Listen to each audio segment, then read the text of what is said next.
If you are just joining us for the first time, and this is not something that you've been to before, just want to give you an overview of what we're going to do and kind of what you can expect today. So this is our Keeper Q&A. We do this every single month. So you can either choose to be a fly on the wall, just listen, hear how other people in the community are using Keeper or get new ideas. Or if you have a question, or if you,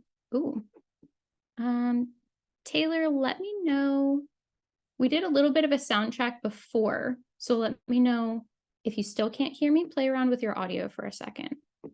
I can still hear you. Okay.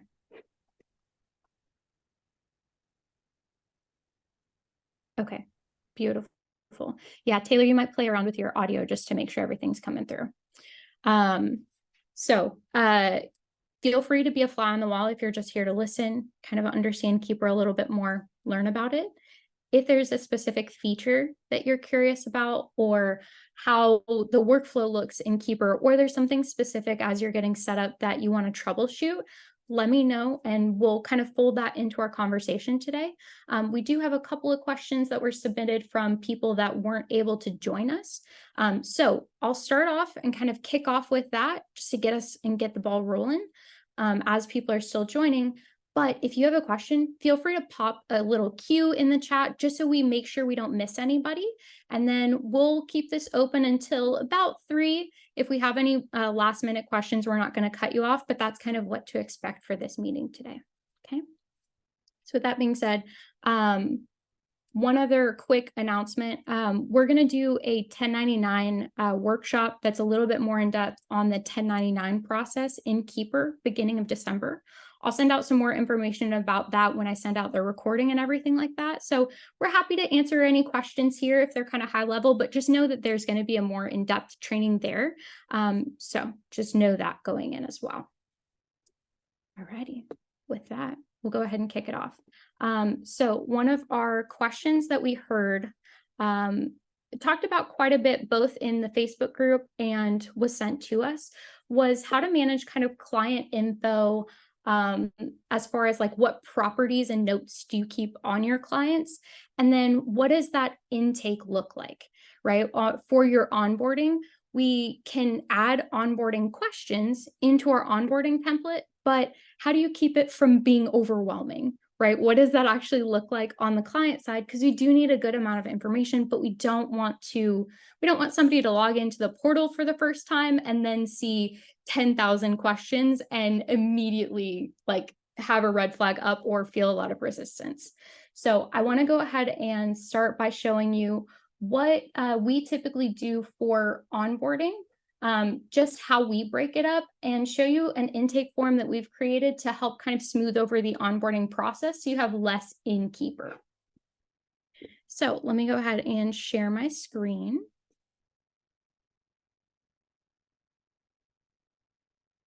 Alrighty, can everybody see Keeper right now? Just want to make sure that that screen sharing is going okay. Yes.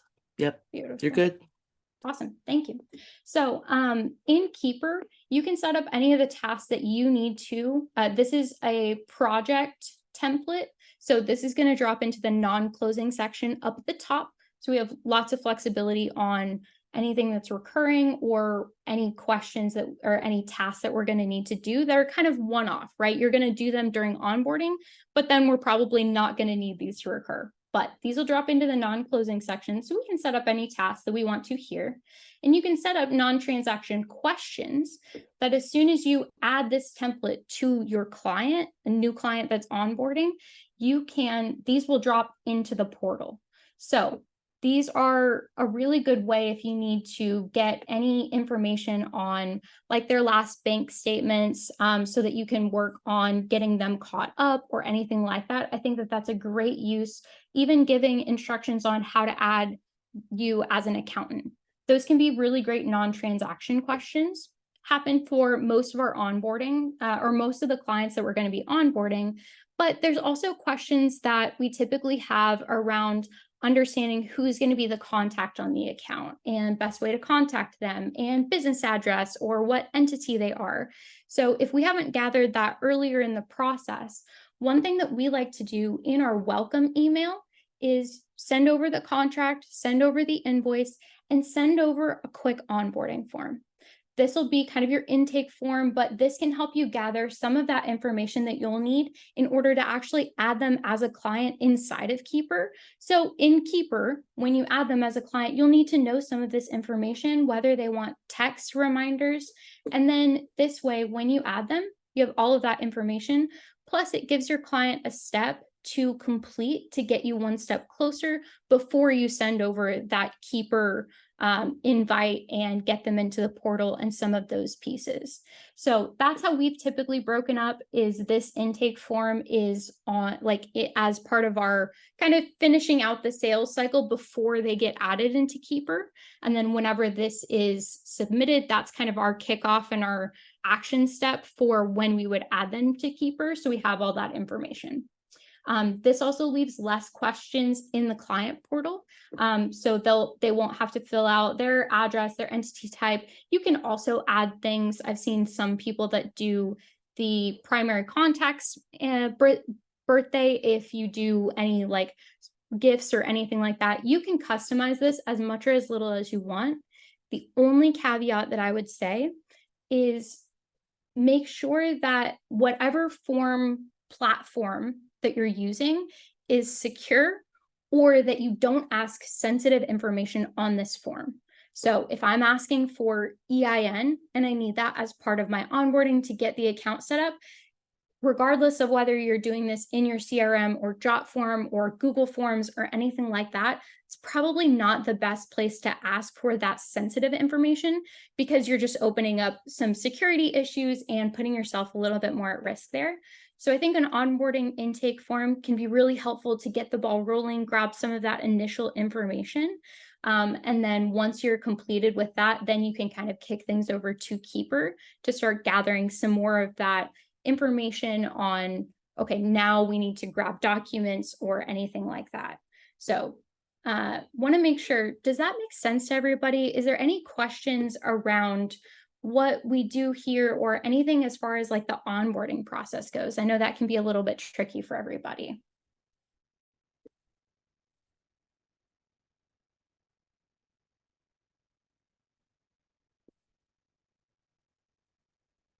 We got a quiet group today. That's okay. It's a cozy November, so I understand completely. If you do have a question, feel free to pop in at any point, whether that's just anything around onboarding. But this is a great time to pop in your question. If you have something a little bit more in depth on a different area of Keeper or another feature, we're happy to take the conversation wherever it kind of makes sense and for the group that we have today.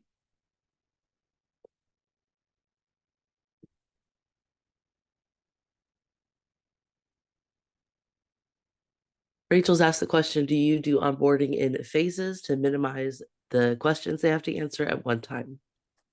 I think that's a great idea. The way that we've thought about it before is doing some of the documentation and your intake form as kind of step one to finish out the sales process, and then added kind of anything from there. But especially if you're doing any cleanup or you're doing payroll and you need to ask about that, I think that that's definitely something that you could phase out to reduce the amount of overwhelm that somebody has when they first pop into the portal. I think that's a great question. Erica, so this is Monica. It's my first time and I'm very, very new to it. Yeah, absolutely. But what's coming to my mind, so for example, I use the software to I use Ignition to send proposals and accept payments from clients from there. How is that gonna be integrating? Is that the right question here? Yeah, no, that's a great question. And I think that a lot of us come across this question is like, when do you start using Keeper in the actual process, and what can it handle and what needs to be handled outside of that software? So perfect question. I just don't know much about it, right? I guess. Yeah. Oh, absolutely. We're happy to help fill in the gaps. So the way that I would think about where Keeper starts is it's not going to handle anything as far as your sales process goes. So Okay. it's not going to be your CRM where you keep track of all of your leads. It's not going to be where you send proposals. It's not going to be where you take invoices or anything like that. I would think about that as your sales or kind of lead process. So a CRM or Ignition or something like that is going to be better suited for getting somebody all the way to the point where they have contract and invoice signed. After that, that's when Keeper can start to take over, right? So the onboarding tasks that you need to have, those initial documents that you need to gather, setting up QuickBooks for them and getting their COA set up. I think that that's where I would think about integrating Keeper, but it's really good to draw the line and say that this is not going to be your lead management. It's going to be once they're an active client and you have some of that paperwork out of the way. Does that help clarify? Yes. Beautiful. Happy to help on that. Diana popped into the chat and said, in one of the QBO webinars, they suggested breaking the onboarding questions up. Her question is Keeper more secure than Google Forms? Is that correct? Yeah, great question. And thank you, Jody, for popping that in so I can see it. Of course. So I think that it's a great idea. I hadn't really thought about or played with onboarding questions and like breaking them up into phases. I think it's a great idea. When it comes to security, Google Forms, I am a little bit rusty. I used Google Forms for a very long time in my business before Hughes and Strong.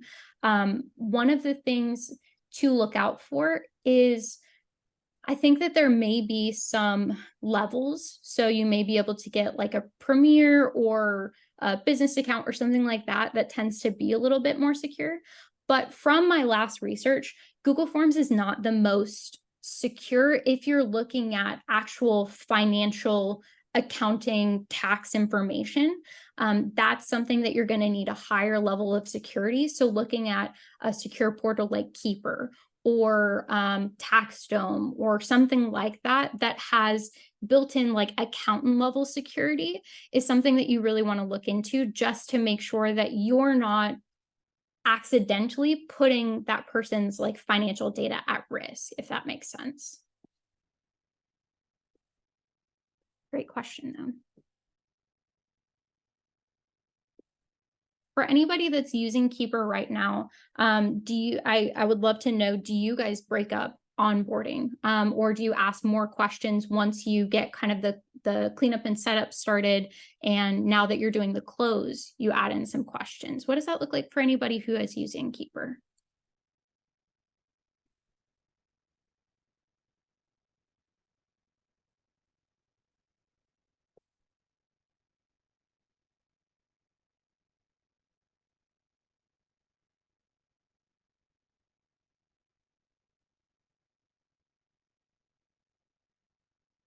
Yeah, love that, Taylor. Questions do need to be super simple and very clear.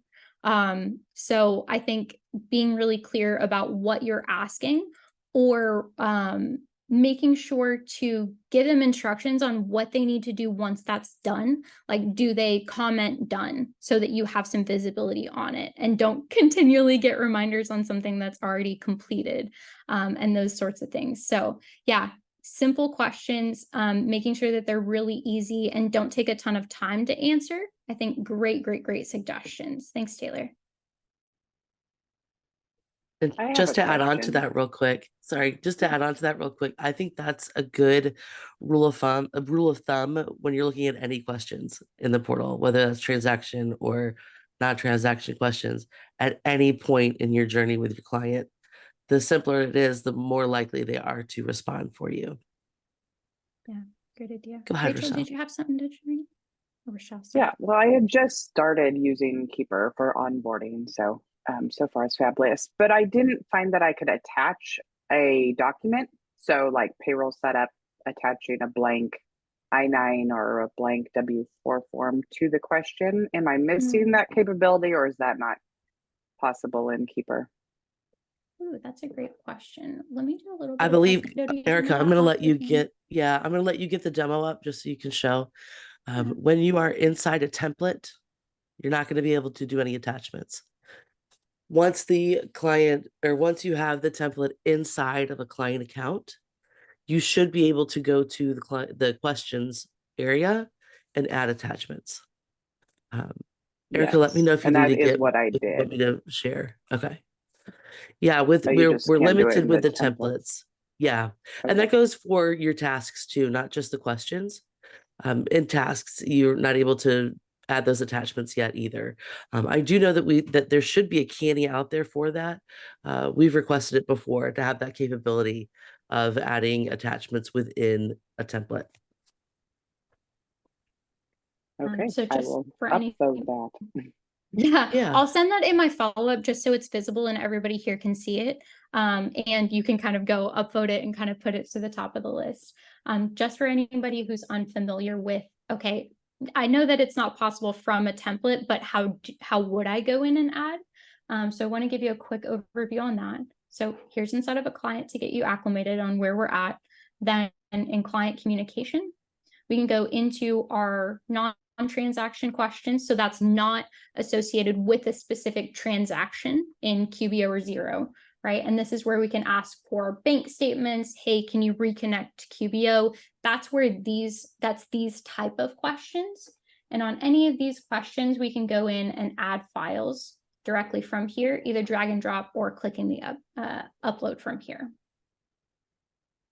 So if you do have, yeah, so if you Okay. do have something where you're passing it back and forth, a month-end document that you pass back and forth, you can attach that here. Or any other specific form like you were talking about. Yeah, absolutely. I'm a little bit curious if you could also, well, this is links only. I was thinking that you might be able to add it as an attachment in the resources No. section, but that's not possible. So just a Nope, little bit just of links testing only. there.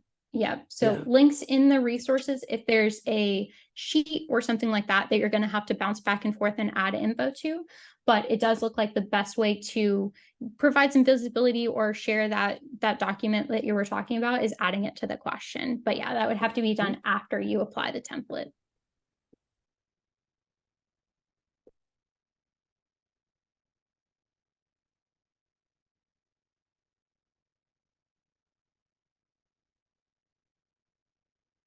Alrighty. Anybody else have any more questions coming up for them or any new features that you're curious about?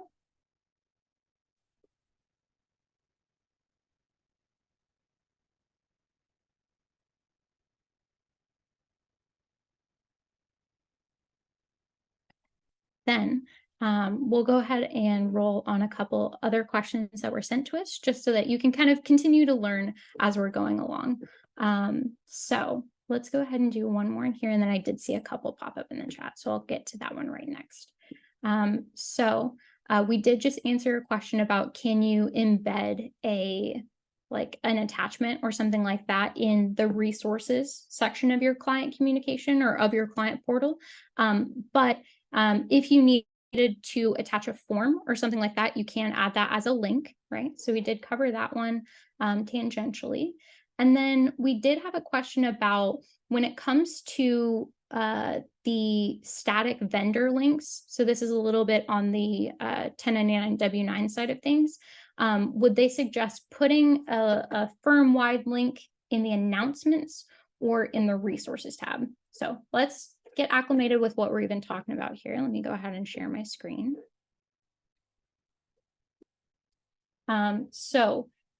Keeper does have a vendor request static links so that a vendor can go in when it's 1099 or when you're doing new business with somebody. This is something you can share with can gather that information as they're doing the initial transaction between that person or that vendor. So when we are actually in the portal, there's a couple of different sections here. So let me just preview for you. So this is our client portal announcement. This is going to be the same across all of our clients. Then we also have a resources section, and this is where we can list anything that's client specific. So this can be adjusted to list their annual report date or anything like that. Great tab for that. I think that ultimately there's a little bit of personal preference here. The dashboard and this client announcement is going to be visible and upfront for everybody. This is the page you land on when you first come in. So there's some that, again, comes to personal preference. There's some that would say, go ahead and just add the firm link in here on your announcement so that everybody sees it and it doesn't get missed. But I think I would personally do a client specific static link here in the resources section, so it was associated with that client and there's a little bit less admin on the back end. Jody, want to make sure to get your feedback here though. Yes, that is exactly what I would recommend, is using the client specific static link and housing that here in the resources. Beautiful. Thanks for that feedback. Appreciate it. All righty. So, Do you want me to read off Joy's question? yeah, if you don't mind, that'd be lovely. Okay, so Joy asked, is it true that the reminder email will go out if questions aren't marked as resolved? And that is correct. Yes. So if there are any questions lingering in the client portal that appear to be unanswered, then it will continue to send them reminders. If Yeah, they're but now yeah, I'm and- wondering, like, if they're answered but not marked resolved. Yeah, that's something that I saw mentioned in the Facebook. So we'll get a little bit of clarification there on when that happens and when it doesn't. Like there may be a little bit of a gray area there of when it's answered but not resolved. From my understanding at a baseline, once they've answered, they should not continue to get reminders about that. From my understanding, the only thing that happens when you resolve a question once it's answered is it clears it out of the client portal so that they don't continually see those questions that are already answered. So I think the reminders work off of whether they've been answered, not necessarily whether they've been resolved, but that is something that I'll follow up on just to make sure that that's correct or share the update on that. Jody, does that sound right based on your knowledge as well? Yes, I was gonna say, do you want to share that preview of the client Sure. portal again? Yeah, absolutely. Because I do believe that it has to do with unanswered. So if you go to one of the questions tabs, it doesn't matter. Click on either of those. So you'll see at the top there, unanswered, answered, and all. So if this goes out, I believe that merge tag that is in the reminder email, or that you could have in your reminder email, where it pulls that number in, is pulling the number of unanswered. Once you resolve it, it removes it from the answered and it completely removes it from the client portal. Yeah, and that's hopefully that answered your question, Joy. Yeah. Yeah, absolutely. Let us know if that doesn't answer your question. Happy to dig into any like further questions that brought up, but at least to our knowledge, that's how that would work. Yeah.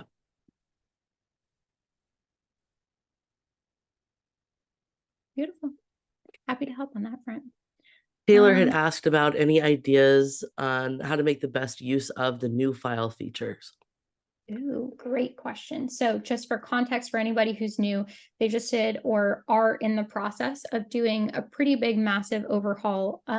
They have adjusted so that we can add some custom file sections, but there's some new rollouts coming as far as like file management goes. So Jody, I'm kind of curious to get your thoughts from the bookkeeping perspective, if you have any kind of ideas or top of the line. Well, unfortunately, because I have been under the weather this month, I haven't had the opportunity to dive too far into the new files feature. So unfortunately, I don't have any good tips this week. Yeah, that's easy. I can fill in a little bit that I know from the last 1099 talk. One thing I would keep in mind is there's going to be another rollout. We were hoping kind of this Thursday or next that's going to allow a little bit more customization here. So keep an eye out for that. And we'll definitely ask in the group, in the Facebook group, to see if anybody else has any kind of unique features. But one thing that I think I've seen or one that I've seen in kind of Ben's last 1099 talk, was being able to separate these out a little bit or maintain files that may not be associated with a close. So if you're keeping any like entity information for your clients or any last tax returns or something like that, traditionally that wasn't something that we could really have a good spot for. But that's something with these new updates that we would be able to create a new section for. So I think that may be all of our ideas for right now, Taylor, but definitely a good one to keep an eye out in the Facebook group. And we can kind of circle back around to that after the next couple of updates and see if there's any kind of new ideas in the group.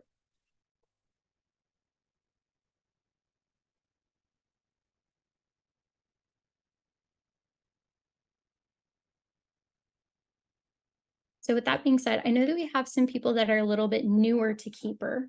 Are there any questions or like pieces that you're curious about as far as kind of basic workflow in Keeper, or the sections that you might set up, or how to use the client notes, or anything like that that we can kind of help fill in the gaps?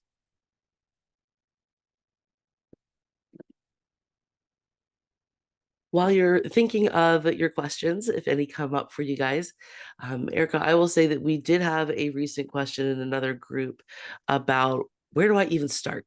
It's like, I know that I really want to use Keeper. I have it. I've got these great templates. I'm in here, but I keep like there's still resistance and they're just not sure where to begin. So we could talk about some tips on how to kind of ease yourself into getting more familiar with Keeper, because the more you're in it, the more familiar you're going to feel, the easier it's going to come. But we could talk about that while others are thinking of their questions. I think that's a great idea. So I think with any new software, one piece to take in mind and give yourself a little bit of grace for, especially when it comes to this kind of overwhelm that we have with the new software, even if we feel like we have all the things to succeed, like all of our templates and stuff. A good amount is to understand that part of the overwhelm comes from not feeling comfortable or understanding, and the other can come from the general adjustment that just comes from needing to set it up and tweak it to find what works for you. So I think even just having an awareness around both of those pieces and coming to things like this that allow you to hear how other people are using it and kind of absorb like a sponge, or going through the Facebook group every once in a while, or even catching the catch up with Keepers that are the once a month events where Keeper will do an in-depth dive on a feature or kind of share some of those pieces. I think the learning aspect will help with that familiarity, but especially when it comes to getting in once you do have templates set up, which I guess let's pause there. That would be my first recommendation to get set up. Whether you want some help and want some of those workflows from somebody like us, we're happy to help with that. But especially when it comes to getting yourself set up with something that's going to help you with task management, it can feel even more overwhelming if we have to go in and set every single client up from scratch. Everything that I do has to be documented and brainstormed and copy pasted or anything like that. So creating templates for yourself, even if it's a rough copy that you're going to adjust, that's where I would start, because the applying templates in Keeper is amazing. It's super easy to go into that template and just hit add to client and choose which ones you want to go with. So I would definitely start with templates, so you have a baseline to start with that you can then test out with a couple of clients next close. I wouldn't recommend starting with your most complex client necessarily, but especially if you have one or two clients that are a little bit more run of the mill, there's nothing super crazy, it's kind of a regular month-end close for you, I would suggest getting something on the ground so you can play with it and kind of feel out where you need to go next. So we always recommend starting and applying that template to one or two clients, just so that your next month end, you're not having to deal with every client and a new process and asking yourself whether these tasks are correct or whether you need to add more instructions or a different checklist. That can be overwhelming and slow you way down in the busiest time of the month. So if you start with one or two clients, especially if they're kind of the more simple run of the mill, then you can kind of hone in the task structure that you want to have, or if you're missing any tasks, or if you want to add more checklists, then we can go in and adjust those templates after that kind of test. Then after that, we can feel a little bit more comfortable and at least know that the template is going to work, right? Or at least have a better idea when we start to apply that across multiple clients. So those are kind of top tips. Definitely start with a template, even if it's just a brain dump, so that you don't have to go manually add every task. Start a couple clients this next close, and then from there, you'll have a little bit more confidence and guidance on where you need to go next, even if that's intuitively. So Jody, is there anything else you would add to that? The only other piece I can think of is just utilizing the tasks that Keeper already has in there for you. How they have built that out to simplify month-end close, pull in that data from QuickBooks or from Xero, and it gives you a fantastic space to review those transactions and ask questions right from there without having to bounce back and forth between the accounting software and Keeper. So even if you're just dabbling in one or two clients and you're not sure what to put in there, you can always just start with what Keeper already gives you. Because once you get more familiar with those provided tasks, sometimes that will trigger you to think of other items you might want to include as well. Yeah, great suggestion there. There's a lot that Keeper already has integrated and built out. So if nothing else, start with what's already in there, play around a little bit, and then, like Jody said, you'll kind of be able to take a chunk at a time, or intuitively have this idea of, oh, I need to add this, or, oh, I need to add a reminder about doing the payroll journal entry, or those kind of pieces. So you can kind of start with a little bit and get yourself in a little bit more momentum. Thanks for adding that, Jody. I appreciate it. Yeah. Can you share your screen? We've got a question about how we set up the dashboard for the client portal. And in the chat, I mentioned that the client portal is pretty much a default. The only space that we have that we can update is that client portal announcement. So I wanted to show where that was housed. Yeah, absolutely. So let me give everybody kind of a bit of acclimation here just for a visual. So if you, there is availability to change like the logo and the colors. That's something we can customize. And then we can customize, this is called the client portal announcement. So we can customize this, and then we can go into the resources, and this we can tweak client by client if we want to. So going through, where do we even set that up? The client portal announcements will be in your firm-wide settings, since it's going to be something that we apply across all of our clients. So we'll go to, went a little fast there, settings icon up in the top. We'll go to client portal. We'll go to client portal announcement, that tab. And then we can turn on the announcement and then type in whatever you'd like here in this. Just make sure to hit save. And within your client portal announcement, there's not the ability as of yet to have rich text formatting. So there's no hyperlinks here. You can try to copy and paste some things in and see what will hold. But from this, you'll notice once we go to the next one, the resources tab, that there's a little bit more flexibility in the formatting of it. So I just wanted to give you a heads up about that. Yeah, I think that's a good thing to note. So this is not a place that we can use bold. We can use some emojis, as you can see here. So that can help break up the text, and we can break this up into multiple paragraphs. But let's go into the resources just so you can see some of the other options that we have in that space. So I believe it's in portal settings, and this is inside of each individual client. So just making sure I'm clear there. And then we'll go over to resources. And this is where we can choose a different heading, bold, underline, bullet point, add a hyperlink, anything like that. Again, just make sure to hit save once you're done with those edits. And then we have had a couple of questions before of, since this is client by client, is there any way that we can create a template for this? At this point, that's not something that Keeper has built into its template section. So we don't have any resource templates, but this would be a great use of a Google Doc or something like that that you can add into your onboarding steps as you're adding the client, as you're sending them the invite and getting all of the questions in there, you can have a task that reminds you, hey, go in and add the resources for this client, and here's the template that we have. So that's something that you can do to help prevent you from having to type all of this out every single time, and a way to fold that into your workflow, since there as a bit of a workaround until that's able to create a template inside of Keeper. All right, next question. Let's keep, you can keep sharing because we'll go into this as well. Yeah. Next question is, if you have a template that you have applied to your clients and want to add a few tasks or questions to that template, how do you recommend rolling those additions out to the current client so that you don't duplicate the whole template to the client? Yeah, I think that's a great question.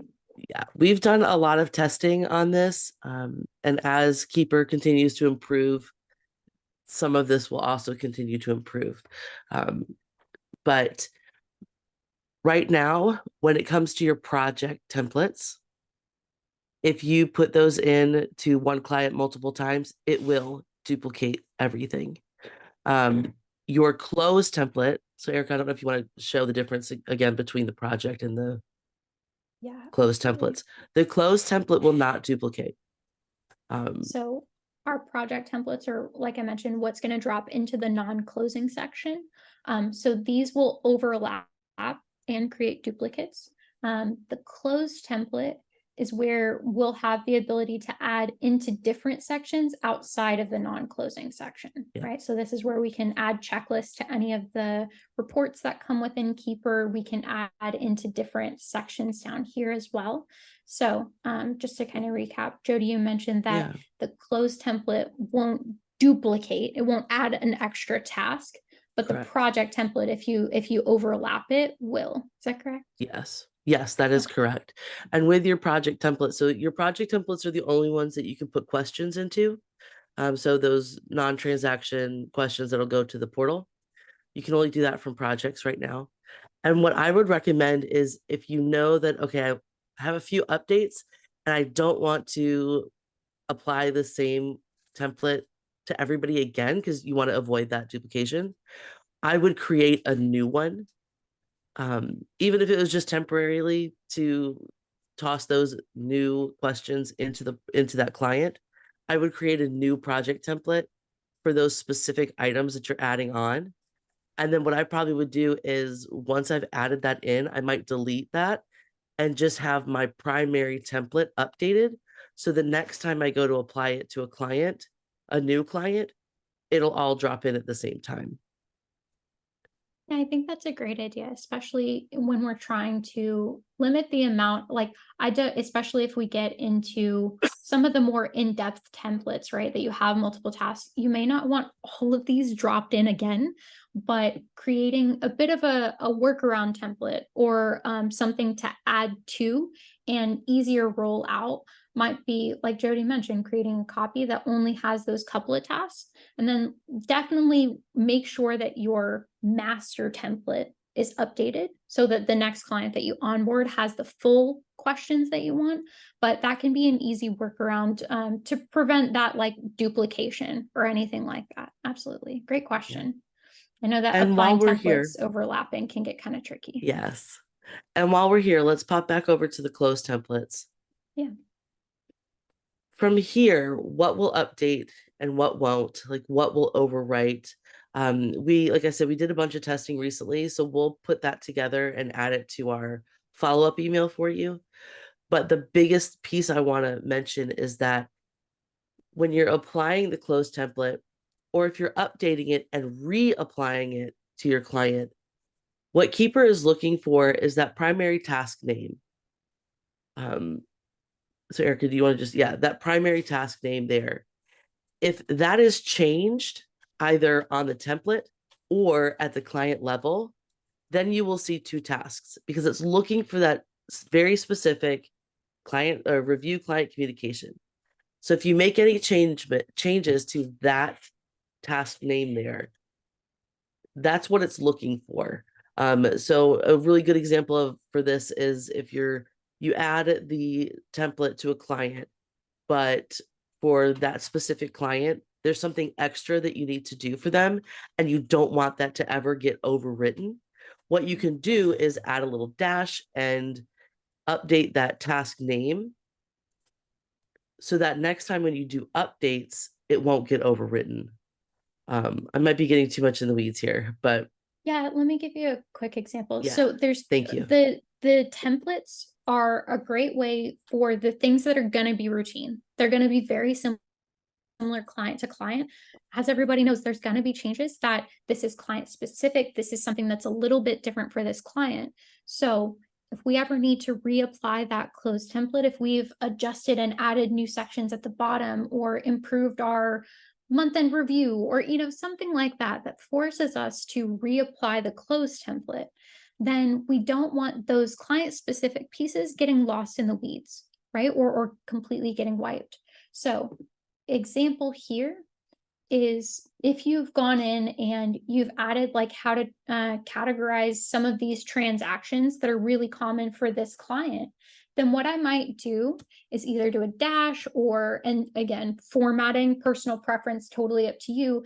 But for this, we might do growth custom landscape just to make sure that Keeper doesn't override this, because now this doesn't have the same task name. So it's true that you'll get a duplicate task here, but it'll be easy to go back and see, oh, this is my old one. This has client specific stuff. The other one is my new one. Make sure there's nothing that you need to add to this, but that way it won't completely clear any of the hard work that you've done before. So hopefully that a bit of an example adds a little bit more context.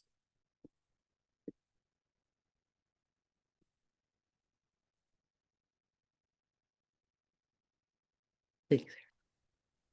Easy stuff. All right. Happy to help. Alrighty. And then one other question that we got that I think is worth mentioning kind of here is how to figure out what kind of client properties you want to add. So inside of Keeper for each client, we have a section for just general, these are called details. This is what can show at the top. We enable it, right? So any quick updates, anything that anybody across the team needs to see or any reminders. We have the notes section. It's really great for being able to take notes on the last sessions that you had or anything like that, to keep track of that, since they're a little bit more formatted for kind of each individual call. And then we have properties. So this is way more than you will see in your account. We've done a lot of playing in this account, but I just wanted to kind of talk through some of the things that you could add so that it's easily visible and you keep that information here where you're doing all of the rest of your work. So some of the most common that we've seen added is adding a primary contact name, primary contact email. There's some people that will add the service tier, or whether they're QBO or QBD, or adding a checkbox for whether they do payroll. But let me actually show you when that comes in handy. It's helpful to just have this referenced so you don't have to go searching through all of your emails and all of your correspondence with your clients when you need to find this information. But from those properties, we can create what are called saved views here on the client list, so we can see some of that information at a glance instead of going into each individual client. So we'll give my internet a second to load. All right, so we can create views based on what kind of properties we want to see. And I'll show you how to actually set that up here in a second. But if I want to zoom in and see what clients do I do payroll for and where are they at in the process? These are all custom properties that we've added for, these are all my payroll clients. So I can filter out. This comes especially in handy when you have more than a handful of clients, say like 10, 20, 30, get into, it can be really hard to drill down into the clients or the information that you need instead of just this big default that has every client and every section. So if I want to zoom just into my payroll clients, I can add a checkbox and then check any clients that have payroll for them. So I can just zoom in and filter only the people that have payroll. Another way that we've seen this worked is you can do a lot of ideas here, but if you want to be able to see the client info at a glance, you can create a specific view just to see who's that primary contact, what's their email, so it's easy to see. You can do file uploads or what services they are. A lot of this allows you to, again, condense down and filter the information that you see and make it really easy to see some of the information that's traditionally either not in our task management or is buried inside that client. So let me go ahead and show you how to set this up based on those properties. So Erica, while you're here, real Yeah. quick, yeah. I just want to point out that little box that you can export. So to the right of all, This guy? right there. So yeah, if you pull this up and you're like, okay, I need to print this out for somebody, or I need to save this in outside of Keeper, look for that export button. It really comes in handy. So I just wanted to highlight that that is there as well. So as you're filtering down, if it's something that you want to export that information, that is available. Yeah, great mention. This is showing up more and more throughout Keeper as they're expanding. So this is a great call out that these filtered dashboards or client lists can be exported if you filter down just this information or your 1099 clients or anything like that. So great call out there, Jody. Appreciate that. So to create some of these properties, we go to practice settings, all client settings, properties. We can add, we can reorder them if we want them to go in a different order or to be sequenced differently. And we can also delete them. We have lots of options on what kind of properties we have. So I won't get too in the weeds here. We do have a resource with some of this and some ideas on some of the saved views that we've seen in the past for like that payroll. So you can see how we've set it up and those kind of pieces. So I won't get too far down the weeds there, but just note that this is where we can create new properties if we do want to keep track of, let's say, the service tier that they're on and see all of our full CFO clients. Once we've created the property, then we'll go back to our client list here.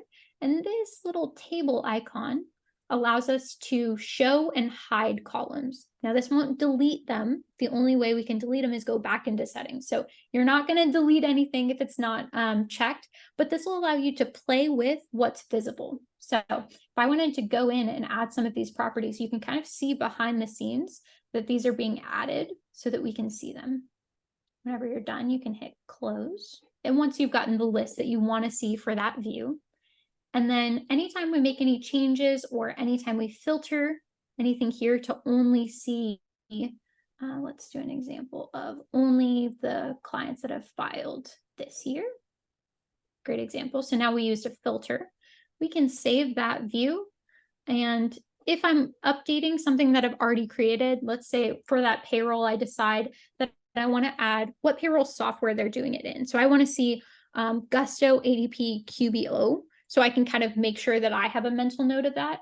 I can go and update that current view so I don't create a duplicate or do anything crazy, or I can save this as a new view. And then views are possible to just have it for you, or we can share them across the entire organization if we want to create something that's a little bit simpler than the default or that client info that maybe some of your admins are going to need to see or anything like that. So quick overview on just what kind of properties might you want to add. This is something that as you're onboarding your clients should probably be in your onboarding list as you're adding them as a client to go through those properties and just fill it in while the information's fresh.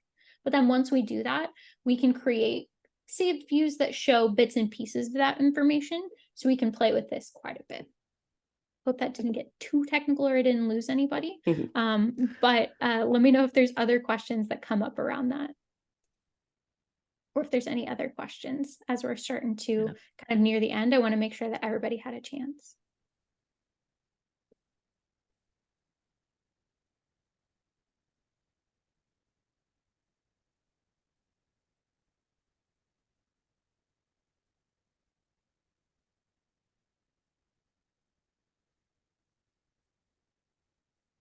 No more questions in the chat, so it sounds like we might have answered what we needed to for this week or this month. Beautiful. Yeah, absolutely. So if there is anybody that has something else that pops up, we'll hang on for a couple minutes. So we won't cut you off immediately or anything. But past that, just want to thank everybody for joining us today. I know that especially as we near the holidays, like time is of the essence. So we're glad that you could join us. Hopefully you got a little bit more information about Keeper or some new ideas.